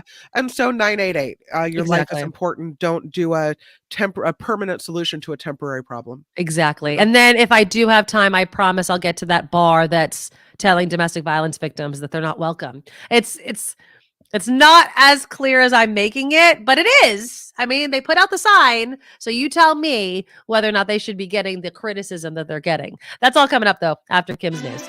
Now, from around the world to up your street, the Nikki Medoro Show presents News Czar Kim McAllister. And this report, of course, sponsored by tax attorney Steve Moskowitz at 888 Tax Deal. Mourners are remembering the victims of Sandy Hook Elementary, the massacre in Newtown, Connecticut. It is 10 years since that tragedy took the lives of 20 first graders and 6 educators. A memorial opened to the public last month where the victims' names have been etched into the granite base of a water fountain. But, 10 years later, I guess the question we should ask is, has anything changed? Wall Street is closing. Stocks are lower after the Federal Reserve announced another rate hike. At the closing bell, Dow Jones fell by 142 points, S&P 500 dropped 24, NASDAQ lost 86 points.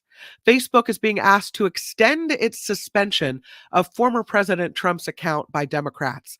The tech giant had suspended Trump indefinitely, citing risks posed by his accounts after his supporters stormed the U.S. Capitol last year. While House Democrats argued in a letter the risk posed by Trump on the platform really hasn't diminished, and the tech company needs to continue the suspension. Facebook will decide next month whether or not to keep Trump off the platform. Google and Apple are being asked to raise their age ratings for TikTok by Republican state leaders. 15 state attorneys general sending letters to the CEOs of both companies, Apple and Google. Montana's attorney general said the teen or 12 plus rating, it's too low. That's why he says the app rating promotes drugs and alcohol use, glorifies eating disorders, and encourages illegal and dangerous challenges. So not for kids. Pope Francis is suggesting that folks help Ukrainians in need. At his weekly general audience, he talked about Ukrainian civilians suffering without power, water, and heat during the holiday. The Pope also said while celebrating Christmas is important, he is offering concrete signs of help for those in need, and he said that should take priority at this time this year. Twitter is looking to renegotiate its leases. It's reportedly stopped paying rent in all of its office space, including the headquarters in San Francisco. I'm sorry, we're just not paying you rent. That, according to a report in the New York Times, it says the non-payment is one of the efforts by owner Elon Musk to cut more costs, which has included laying off workers, potentially not paying severance to former employees. If rent continues to not be paid, that raises the possibility that Twitter could be evicted. Yikes. Officials in San Francisco are also investigating allegations that Twitter illegally converted office space into bedrooms, speaking of sleeping at work. Elon Musk, to stay with the Twitter theme, is banning a Twitter account that tracked his private jet after claiming he wouldn't ban it. He did ban it. Today, Twitter banned @ElonJet, a bot account that uses public data to track Musk's jet. The Twitter CEO tweeted on November 6th, his commitment to free speech extends even to not banning the account following his plane, even though it's a direct personal safety risk. Well, apparently decided, wait a minute. The account had more than 526,000 followers at the time of its termination. The man behind the account is Florida college student Jack Sweeney. He has since launched a new jet tracking account on Mastodon, which is an alternative social media platform popular among people leaving Twitter. This report sponsored by tax attorney Steve Moskowitz. For more than 30 years, Steve has put his tax knowledge to work for individuals and businesses alike. If you need help with your taxes, it's all about Steve Moskowitz at 888 Tax Deal or online, moskowitzllp.com. I'm Kim McAllister on the Nikki Medoro. Nikki Medoro Show. Hi, Twitter. I'm a Medoro Power. Yeah, hi, Nugget. My canine co-anchor's over here. He's like, oh, look at the dog right there. All right, you guys. In the last part of this show, we're going to try to squeeze in a bunch of stuff. But before we start, please click that thumbs up. It really helps the show get all the exposure it needs on YouTube.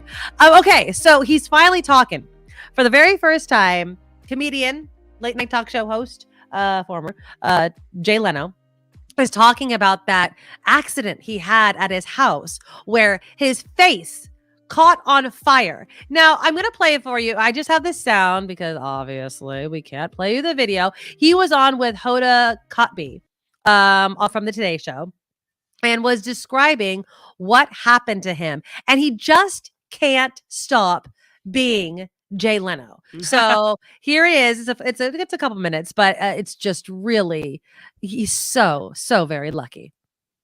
First of all, Jay, I'm just so happy to be sitting across from you. Well, thank you. I'm afraid I had to get on fire to be on the Today Show. Thank you. But I have to say, I was really, as the country was, extremely worried. I mean, the country was. People were like, what happened to Jay? What happened to Jay? Well, people were very nice. I got wonderful cards and letters. I love the story about how when your doctor was first meeting you, you were in the middle of listening to a voicemail, and it was like, hey, this is Joe from Indonesia.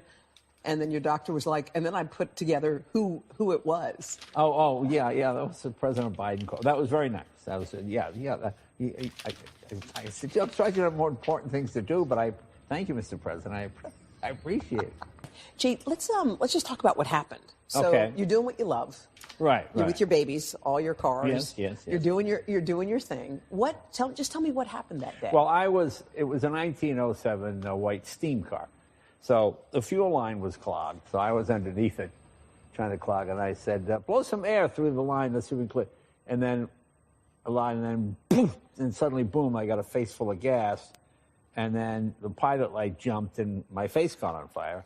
And I said to my friend, Dave, I'm on fire. And Dave, okay. I said, no, Dave, I'm on fire. How long have you guys been buddies? How many years? Thankfully, Jay's longtime pal, Dave Kalaki, was standing just a few feet away. I couldn't even see his face. He downplays it all, but I'm telling you, he was really engulfed. I couldn't see his face. It was on fire? It was a wall of fire. What was the first thing you did when you saw him engulfed in flames?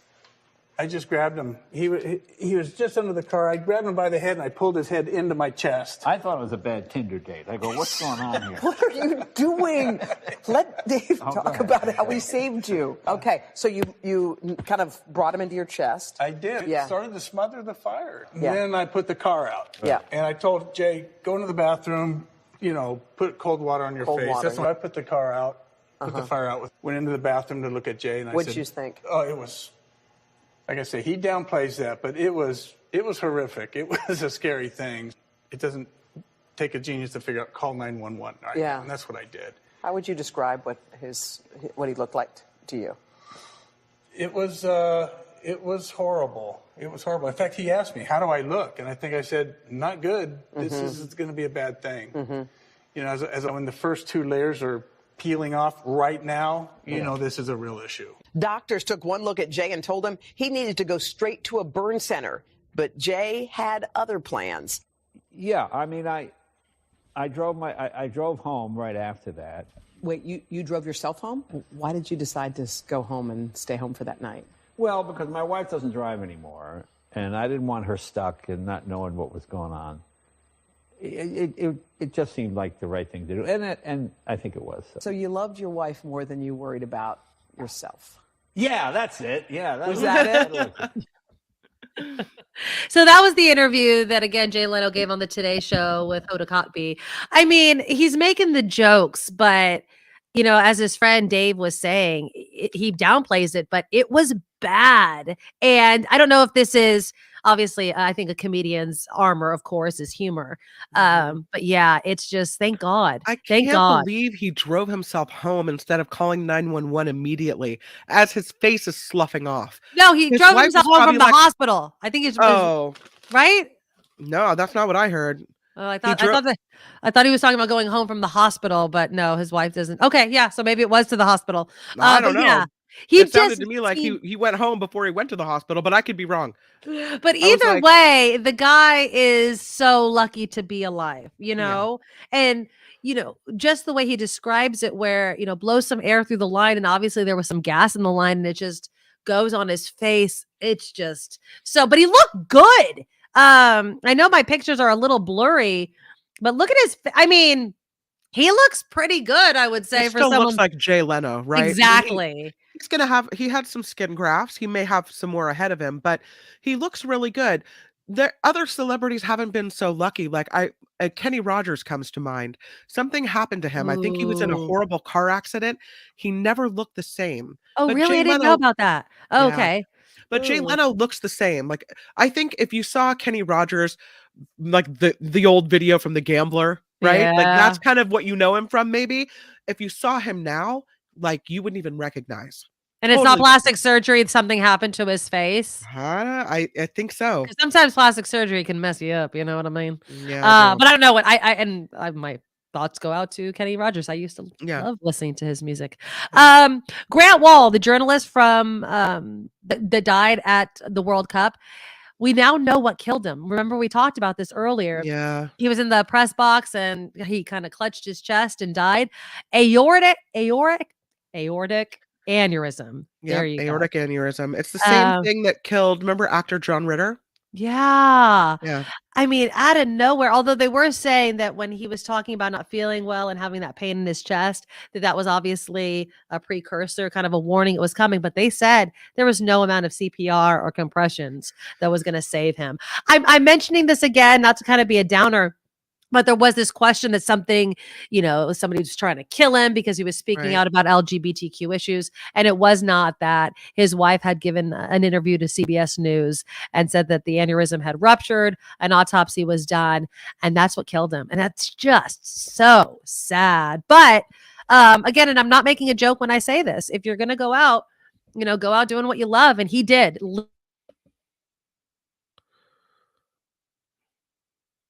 Uh-oh. You stalled. And I don't know if you're coming back, but if you are coming back, maybe it's me that stalled. I'm not sure. Kim writes in that Kenny Rogers died in 2020, and she is right. So my apologies for saying if you saw him today, because that's not going to happen. He was 81 when he passed away, and that was in 2020. So apparently he passed away from natural causes. So my apologies about that.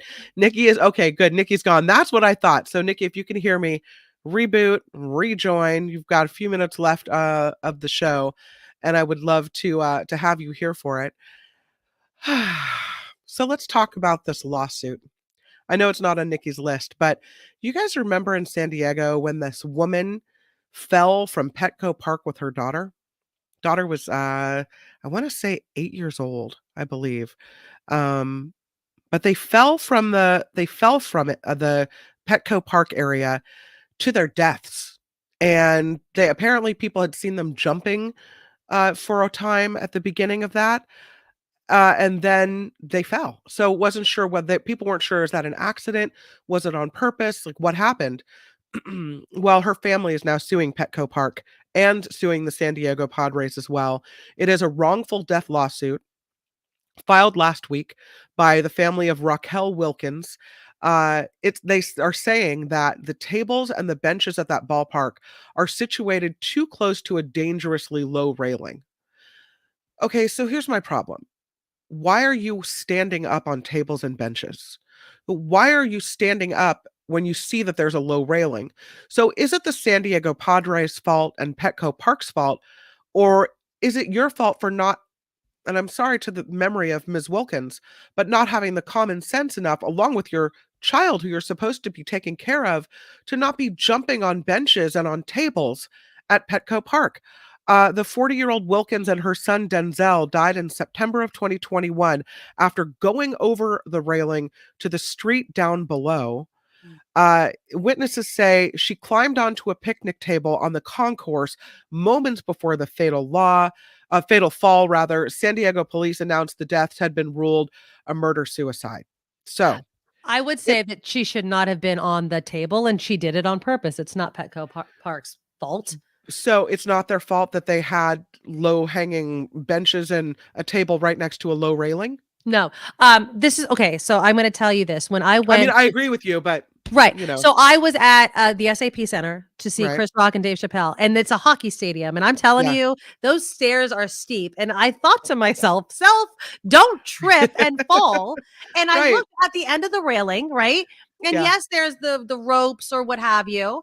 Is that enough? I mean, there's chairs right there. There is a personal responsibility. And I think that woman, and I'm not trying to like, speak for her or whatever, but she held her child. She got on that chair of her own volition and she jumped, right? I mean, that's what everybody is saying, is that she did this on purpose. So, Yeah. I mean, there could have been no table there. If you want to jump off of something, you can. So I think you're allowed to have a table and chair near a view, right? Near a railing, and hope that it doesn't lead to tragedy. Did you hear me say the family filed a wrongful death lawsuit? Yes. I Yeah. was listening on my phone just while I was rebooting. So the family files a wrongful death lawsuit. I think it's not okay for them to not say that there was any negligence on her own part, right? That she played no fault in it. However, the lawsuit may prevent an accident if it requires the Padres or Petco Park to raise the railing. Perhaps someone might not accidentally fall over if it really is so low that it's a danger. Okay. I think that there definitely should be regulations, which I would assume were already in place. I don't know regulations for building codes or whatever, but I would assume that there is some sort of regulation of how high something needs to be to prevent an accidental falling, right? Right. But at the same time, how much does a business need to protect people from wanting to do something terrible like this? You can't have doors and railings and everything to protect everyone from something they want to do. Sadly, it appears that this woman had some sort of issue, if what the investigation shows is correct. And I will say that the family is probably doing this because if there was a chance that maybe 12 inches could have saved her life or been a deterrent, they want that, right? But I don't think that that's necessarily Petco Park's fault. And it may be that Petco Park and the Padres are already taking steps to raise the railing or have already done so. I don't know. People jump from all sorts of things. They climb. People that are determined. And again, we were talking about Twitch from Ellen's show, 988. If you are feeling despondent, and I know how hard this time of year is for people, but again, sadly, we want to try to prevent every tragedy. It's just not possible. I don't think we should stop trying. 12 inches shows that it can make a difference of a higher railing. Okay. But should they be sued for like billions of dollars or something? No, I don't think that that's fair. Yeah. That makes sense. Yeah, it does. And I agree with you. I mean, I think sometimes things are so painful that you're looking to blame. Exactly. And I get that emotion. I completely get. Remember, we were talking about that Stanford athlete who committed suicide, sadly, in her dorm after receiving that letter that she might be kicked out. Again, could a therapist or a counselor that accompanied that letter made a difference? I think so. But can we prevent every single tragedy? Unfortunately, we can't. And that's why we have that number 988 for people to call if they feel those sorts of feelings. It's tragic, but I get it. I get the emotion. Absolutely. Yeah. Okay, so we have a couple more minutes. I'm going to get to this lighter story because we just don't want to end on a sour note. And it is not funny, but a bar is facing a lot of criticism. And why? Because they put a sign on the bar that said that domestic violence victims apparently weren't welcome. Mulligan's Pub and Grill in Rockford, Illinois, put up a chalkboard sign that read, "If you have an O/P, which is order of protection, against your ex, he is welcome. You are not." I have a picture of it. Hold on, let me bring it up. Now, was this tongue in cheek? No, it was not. Here's the picture. And that's the bar owner. If you haven't, you're not. And they spelled "you're" wrong, Kim, which is just, the icing on the cake with this friggin' story. I wonder if this fine fellow has an order of protection against him and he's bitter beans. Okay, so this is not, that is not it. Okay, so this was the response to the criticism from Mulligan's Pub and Grill. They said, "We'd like to respond to the criticism we're receiving regarding that picture. First of all, we're sorry for anyone that it's offended. This, without any context, is exactly what many of the comments should say. In no way do we advocate domestic violence or minimize order of protection significance." Now get this. This was only intended for one specific person. This person works at a rival bar and did have an order of protection against a regular at our establishment. The woman made a pattern of coming in when he was there, making us aware that she had an order of protection and causing trouble with our staff and watching him get up and leave, never staying very long afterward herself. On the day of this photo, we had 5 cars in our small parking lot. One was his. She came in, he left, and she immediately followed. What we had found out prior was that she voluntarily dismissed her order of protection almost a year ago. She did not actually have an order of protection, despite what she implied. This photo only intended to sarcastically address her non-existent order of protection and was a result of what we were seeing as someone who was using this legal tool to antagonize someone who was doing everything he could to stay away from her. So what do you think after that explanation? Who was in the right and who was in the wrong? Okay, so it seems like she was kind of stirring the pot.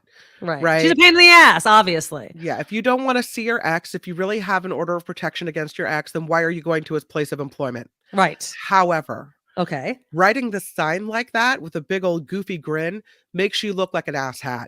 Yep. And there you go. And people aren't going to know your backstory. Right. And so when you do something like that, you're saying you're coming out against victims of domestic violence, and it makes you look like a bad guy. Really. Mm-hmm. It absolutely does. Now, they did go on, and this whole explanation was on their Facebook page. They said also this photo that you're seeing circulation has been driven by the rival bar's staff, who we clearly have friction with. We're hopeful you keep an open mind on this when drawing your conclusions. Again, we apologize for the choice of words and absolutely do not support this statement in any way. Well, I mean, you wrote the statement. You could have just called out the chick.